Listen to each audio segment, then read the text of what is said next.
Selamat siang semuanya, ya, karena pelaksanaan kelasnya jam satu siang gitu ya. Jadi saya mengucapkan selamat siang. Selamat datang di mata kuliah umum kewarganegaraan tahun 2022.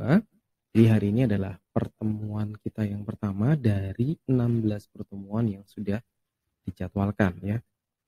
Pertemuan pertama ini tidak membahas secara spesifik berkaitan dengan konten dari mata kuliah kewarganegaraan, tetapi lebih kepada diskusi dan pengenalan kelas gitu ya. Saya rasa kalian sudah paham apa yang akan eh, disampaikan ya pada pertemuan pertama ini. Jadi kenapa video ini dibuat ya? Karena saya memperhatikan bahwa pembelajaran daring itu eh, sebenarnya yang diutamakan itu adalah fleksibilitas begitu ya. Tujuannya adalah informasi yang tersampaikan gitu. Jadi daripada memaksa kalian untuk bisa hadir pada waktu tertentu, jadi saya buatkan saja video yang bisa diakses kapan saja, just in case kalian lupa, kalian bisa lihat lagi gitu ya. Baik, tanpa berlama-lama mari kita lanjutkan gitu ya. Nah, sama dengan mata kuliah lainnya ya, setiap dosen itu punya rancangan terhadap mata kuliah yang diampu ya. Khusus untuk mata kuliah umum kewarganegaraan ini ya, dia terbagi ke dalam 3 blok ya. 3 blok ini menjelaskan berapa banyak kuis besar yang nantinya akan kalian lalui begitu ya. Di sini bloknya ada 3, berarti kuis besarnya ada 3.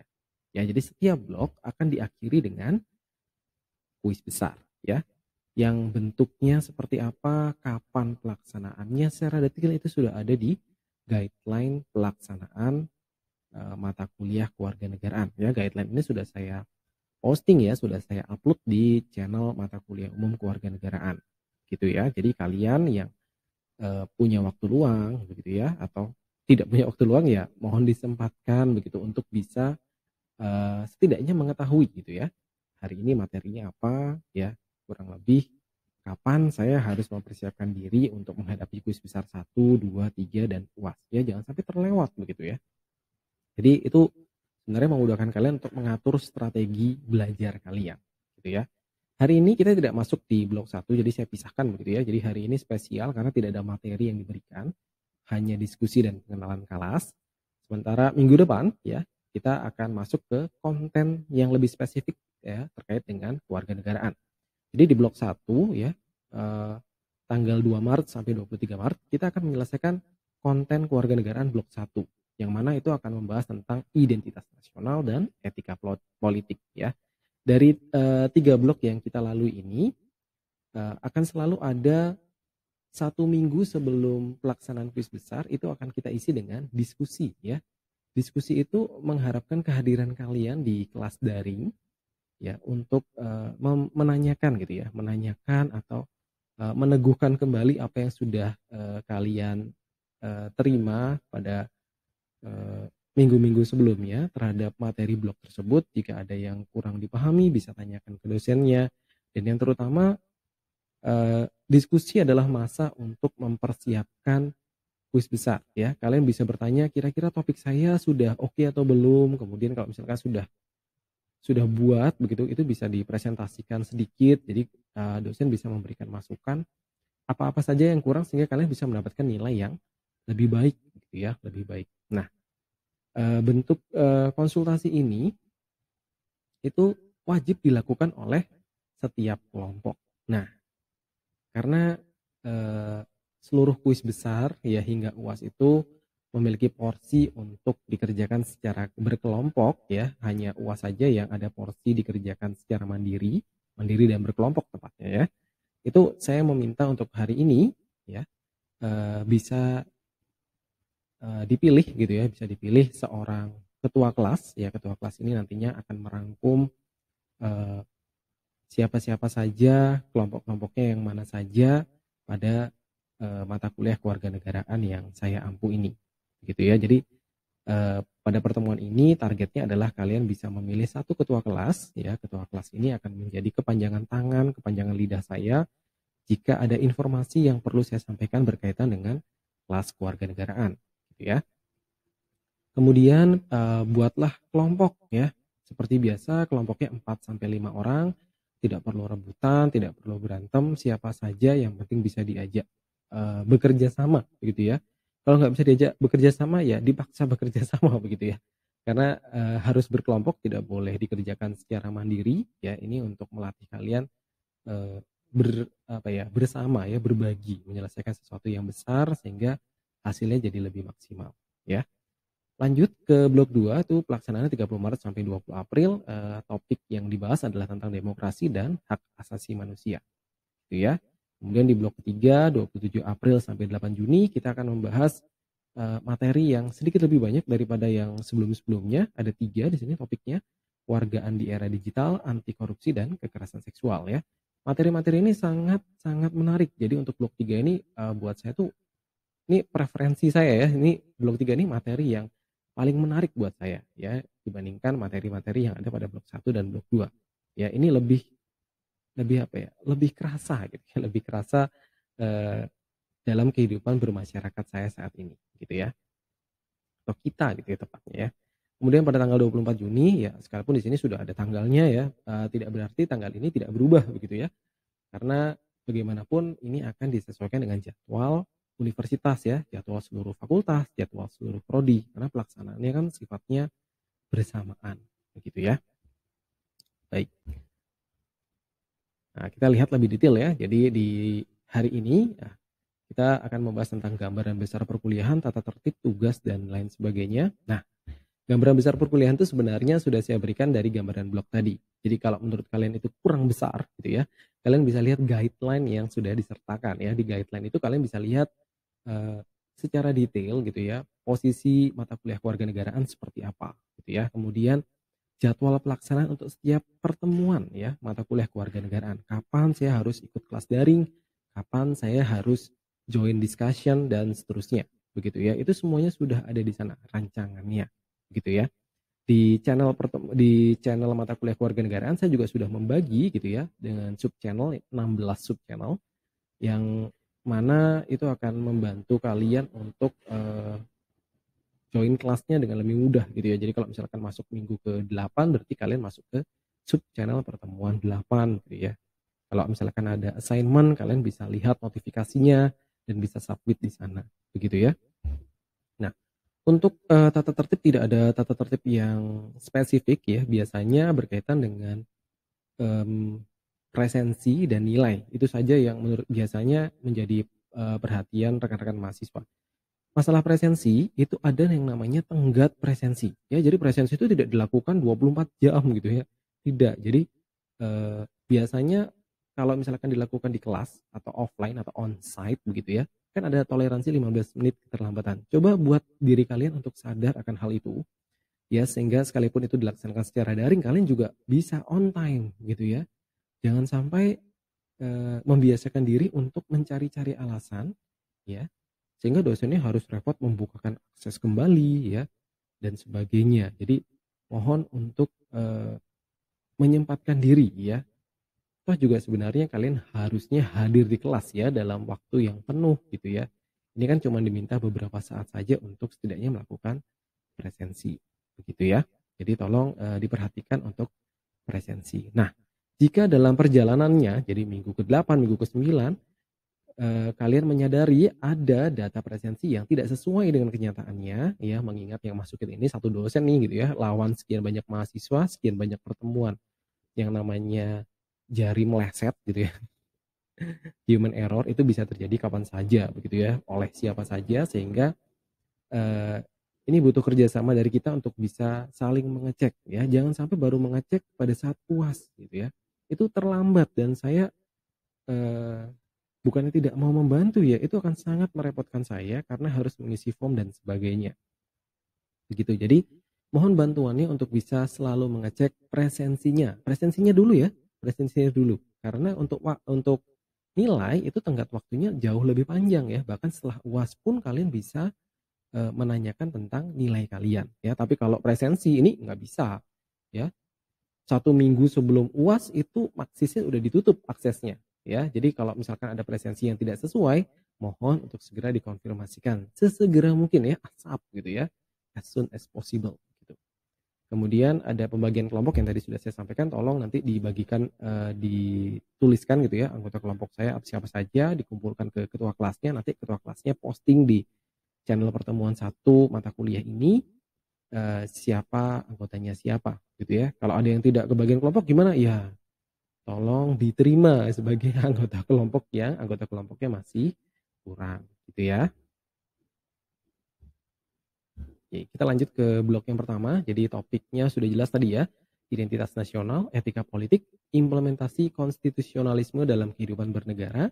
Kemudian eh, kita akhiri dengan diskusi kelas ya. Jadi minggu berikutnya ya, 1 minggu sebelum kuis besar 1 kita akan adakan diskusi kelas. Silakan bertanya tentang topiknya. Silakan bertanya tentang persiapan kuis besarnya.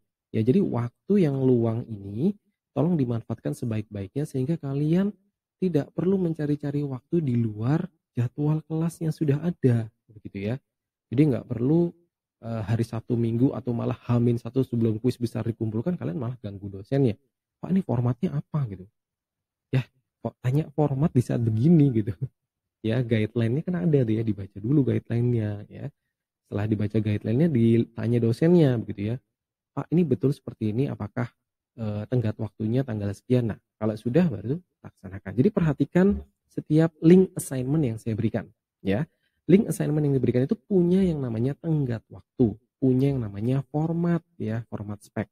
Ya, format specification itu maksudnya jika kalian diminta untuk mengumpulkan gambar, tolong kumpulkan gambar, jangan teks ya. Kalau diminta mengumpulkan teks ya dalam bentuk format TXT ya, which is yang biasanya kita buat dalam notepad gitu ya, tolong jangan mengumpulkan PDF ya atau Word dan sebagainya ya, itu akan sangat mengganggu proses belajar mengajar yang akan kita lakukan gitu ya. Terutama tenggat ya, tenggat ini biasanya tidak diperhatikan gitu sehingga alasannya link assignment-nya tidak muncul gitu ya. Atau saya ketiduran ya di detik-detik 5 menit sebelum submission berakhir, internet saya mati, habis kuota ternyata. Lah kok ya pas gitu ya. Ya sedih gitu ya kalau dengar alasan yang seperti itu, tapi harapan saya sih tidak ada kejadian-kejadian seperti itu ya. Jadi tolong ini dipersiapkan jauh-jauh hari sehingga hasilnya lebih maksimal. Blok kedua materinya tadi udah saya sampaikan ya, demokrasi, bagaimana memilah, memilih dan memaknai, tentang hak asasi manusia, menelaah dan mempertimbangkan kebebasan manusia. Kita tutup dengan diskusi dan kita akhiri dengan kuis besar 2 ya. Untuk kuis besar 2 ini bentuknya baru ya, ya tidak seperti tahun-tahun sebelumnya yang biasanya modelnya presentasi saja. Ini analisa video demokrasi dan teks hak asasi manusia. Ya, jadi kalian diminta untuk melakukan analisa gitu ya. Wah, ini sepertinya menarik gitu ya. Menarik sekaligus menyebalkan biasanya karena kalian harus membaca. Di sini ada kata-kata teks hak asasi manusia. Itu berarti kan harus dibaca dan dipahami gitu ya sebelum kalian membuat semacam artikel ya atau refleksi ya, pendapat kalian, opini kalian terkait dengan video demokrasi yang diberikan terhadap teks hak asasi manusia yang diminta untuk dibaca gitu ya. Oke, kemudian di blok 3 ini topiknya lebih banyak ya. Ini extraordinary gitu ya. Ada 3 topik, kewargaan di era digital ya, anti korupsi, kekerasan seksual, fenomena kebijakan dan diskursus gitu ya. Yang kita tutup dengan diskusi kelas dan persiapan UAS. Ya, diskusi kelas dan persiapan UAS ini dilakukan di minggu yang terpisah. Tapi saya jadikan satu di sini, maksudnya apa?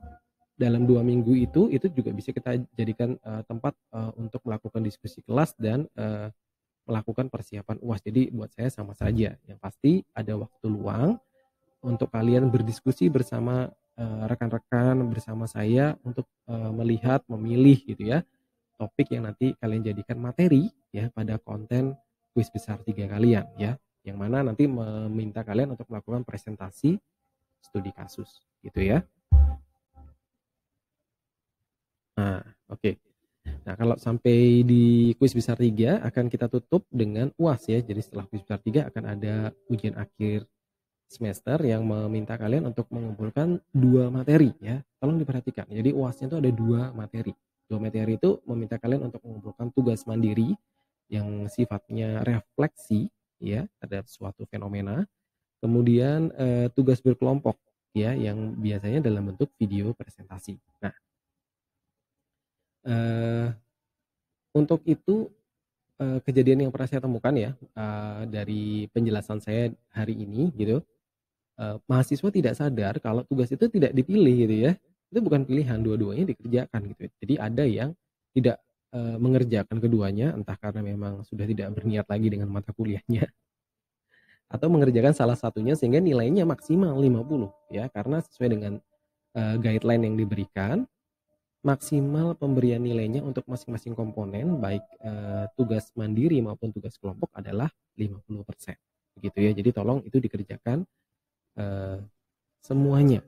Nah, setiap anggota kelompok juga wajib memposting hasil kerja kelompoknya serta menuliskan anggota kelompoknya pada setiap link assignment yang diberikan. Gitu ya. Jangan sampai dosennya diminta untuk mencari tahu sendiri lah. Dosennya nggak mungkin hafal lah ya. Mahasiswa kewarganegaraan ini siapa saja gitu ya. Kalau kalian berasal dari prodi yang sama dengan saya, mungkin saya akan lebih mudah menghafal kalian. Tapi kalau kalian berasal dari prodi yang tidak sama dengan saya, itu saya biasanya kesulitan dan tidak mudah untuk menghafal kalian. Gitu ya. Apalagi kita melaksanakan perkuliahannya dalam bentuk daring gitu ya. Sulit gitu ya rasanya untuk bisa dekat dan mengenal satu sama lain dengan lebih baik gitu ya. Baik, itu saja sebenarnya konten untuk pertemuan satu hari ini untuk mata kuliah kewarganegaraan. Saya akan meng-highlight beberapa hal yang menurut saya penting yang biasanya menjadi kendala ketika proses belajar mengajar ini sudah berjalan gitu ya. Yang pertama presensi. Presensi itu tolong mengikuti tenggat waktu ya. Kita masuk misalkan jam 1, maksimal kalian jam 1.14 itu sudah join kelasnya. Maksimal jam 1.14 kalian sudah melihat video atau melakukan kegiatan-kegiatan yang memang dibutuhkan untuk mengakukan kehadiran kalian pada pertemuan tersebut.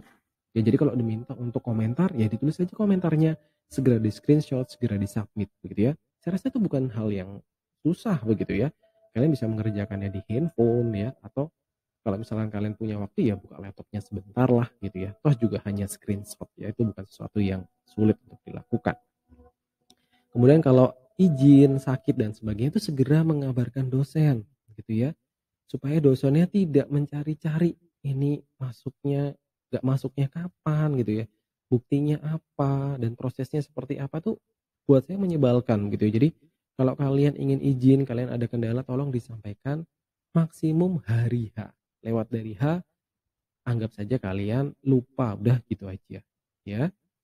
Nah, terus kemudian kalau misalkan ada presensi yang tidak sesuai masuk tapi lupa dipresensikan oleh dosennya, ya nggak perlu uring-uringan juga ya.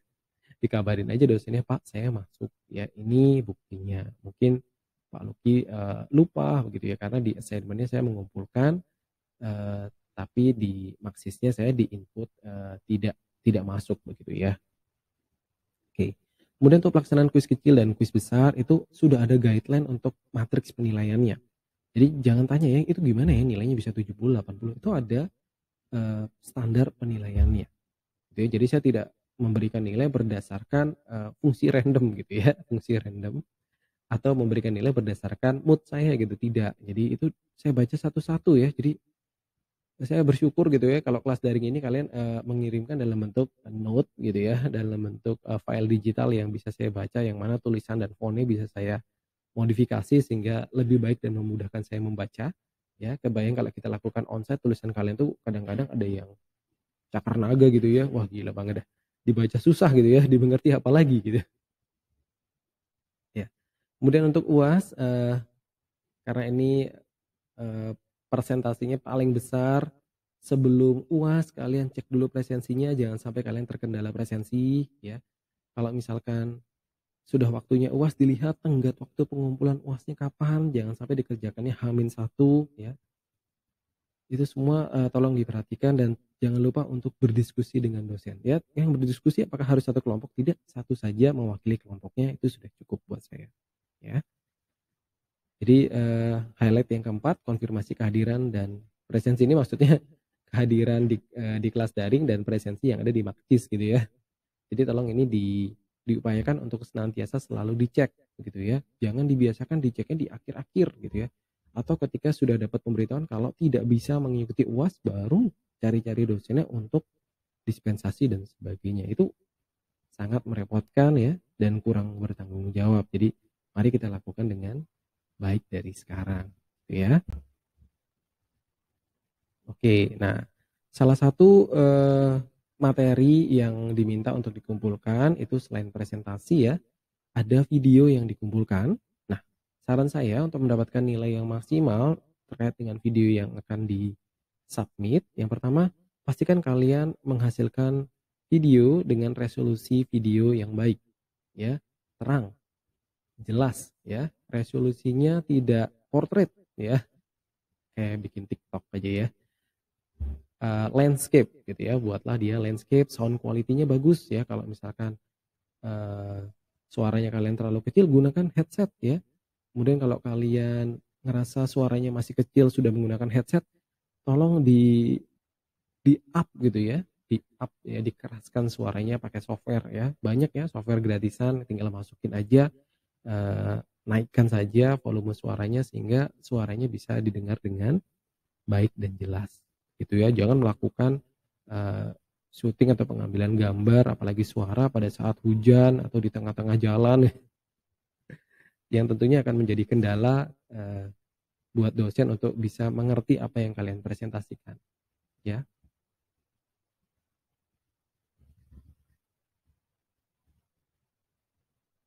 Oke. Jadi kalau misalkan kalian membuat video pastikan dia resolusinya baik ya dan kualitas suaranya juga baik ya. Kemudian untuk konten materi di dalam videonya pastikan disajikan secara sistematik ya, beruntun, urut ya. Kalau misalkan di laporan kita mulai dari latar belakang ya, rumusan masalahnya ya. Itu tolong disampaikan dengan runtut hingga akhirnya ditutup dengan solusi dan kesimpulan ya. Jangan sampai kalian hanya mengumpulkan kumpulan video gitu ya dari rekan-rekan kalian tapi kalian bodoh amat dengan urutannya. Yang menikmati ini dosen ya, yang memberikan nilai ini dosen. Kalian boleh masa bodoh dengan format yang kalian kirimkan, tapi jangan protes dengan nilai yang kalian dapatkan. Gitu ya. Jadi saya mengingatkan kembali kalau kalian memang ingin memberikan hasil yang baik, tolong mengumpulkannya dengan baik juga. Ya. Kemudian materi yang juga perlu di highlight gitu ya dalam konten kalian adalah tolong kalau membuat materi itu based on fact ya, ada referensinya, ada literaturnya ya, ada berita-berita yang bisa dijadikan dasar mengapa kalian kemudian ya mengasumsikan atau mengambil kesimpulan sebagai berikut gitu ya. Jadi kenapa ini begini? Karena ada dasar yang menyatakan seperti ini. Jadi buat saya apa yang kalian sampaikan itu tidak lebih penting ketika kalian tidak memiliki dasarnya apa ya. Jangan-jangan seluruh konten videonya itu isinya adalah pendapat atau opini subjektif ya. Itu kurang baik menurut saya. Ya. Kita boleh beropini tetapi harus didasarkan pada suatu hal ya. Harus ada pengetahuannya ya. Harus ada referensinya, jangan asal-asalan ngomong begitu ya. Jadi itu akan memaksa kita untuk menjadi seorang yang logis ya, logis dan realistis gitu ya. Kemudian ini kebiasaan yang biasanya dilakukan ketika kalian mendapatkan tugas presentasi ya. Slide PPT-nya dibaca. Nah, itu bukan tindakan yang baik gitu ya. Jadi dari penilaian saya presentasi yang dilakukan dengan membaca itu mendapatkan nilai yang paling minim ya.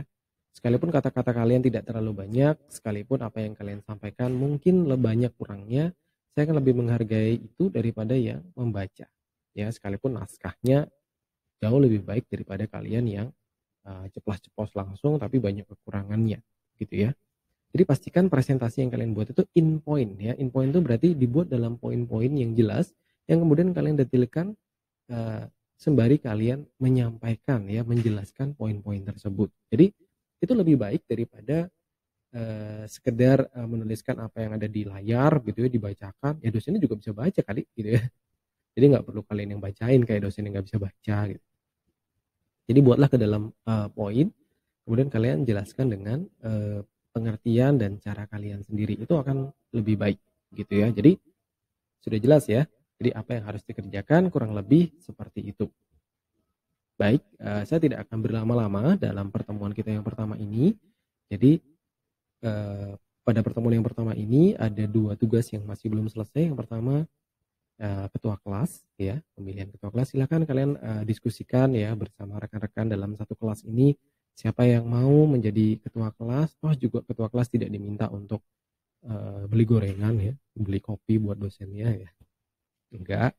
Jadi hanya sebagai kepanjangan informasi ya, dia yang pertama kali mendapatkan informasi, dan saya biasanya akan lebih banyak minta tolong kalau saya membutuhkan bantuan terkait dengan proses belajar mengajar untuk mata kuliah ini, begitu ya. Kemudian yang kedua, pembentukan kelompok ya. Hari ini harus sudah dikumpulkan nama-nama kelompoknya. Dilarang gonta-ganti kelompok. Jadi pastikan kalian secara baik ya memilih kelompoknya dan stick dengan kelompoknya hingga akhir mata kuliah ini. Gitu ya. Baik, jika ada pertanyaan tentunya tidak bisa merespon begitu ya, mengingat video ini kan sifatnya satu arah begitu ya. Jadi silakan menuliskan pertanyaan, dan jika ada hal yang mau dikomunikasikan atau didiskusikan, kalian boleh menuliskan hal tersebut di channel pertemuan 1 untuk mata kuliah kewarganegaraan. Ya Pak, saya punya kendala seperti ini, mau bagaimana enaknya. Nah, itu silakan dituliskan di sana. Kenapa dituliskan di channel? Supaya semua rekan kalian juga bisa menikmati proses pembelajaran kita. Jadi kita tuh sharing gitu ya. Saya cuma bantu kalian untuk melewati mata kuliah ini dengan baik. Tentunya dengan aturan ya, nggak sekedar diloloskan begitu saja, tidak ya. Itu saja. Demikian dari saya ya. Terima kasih atas waktu yang sudah diberikan sehingga berkenan untuk mendengarkan dan menonton video ini ya. Video ini dibuat hanya untuk memudahkan proses belajar kita, sehingga saya tidak perlu memaksa kalian untuk hadir pada waktu tertentu. Kalian bisa menontonnya kapan saja ya, dan bisa mengulang-ulang ya. Jadi bisa merepeat jika ada materi yang kalian rasa perlu untuk diulang gitu ya. Demikian dari saya, terima kasih, sampai jumpa di video-video selanjutnya. Terima kasih.